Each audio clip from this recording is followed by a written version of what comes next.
Kjo është Nora. Ëndrat e saj ka përcejnë kufit, por lëvizjet i ka të kufizuara. Si ajo, janë edhe shumë vajza e gra të tjera me aftësi të kufizuara, të cilat në çdo hap përballen me bariera e rrezik. Lëvizja është e drejtë themelore e secilit njeri në botë. Gratë dhe vajzat e reja duhet të kenë qasje në shërbime shëndetësore, ndriçim të duhur, trotuare të gjera e shenja në alfabetin braj.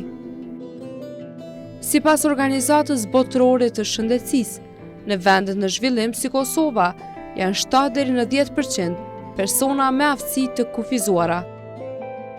Të gjitha institucionet publike e private, ligji i obligon që çdo të 50 të punësuar ta kenë person me aftësi të kufizuara.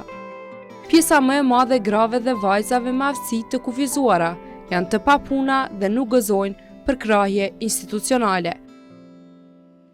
Ligji garanton të gëzuarit e të drejtave dhe mundësive të barabarta pa u përballur me diskriminim.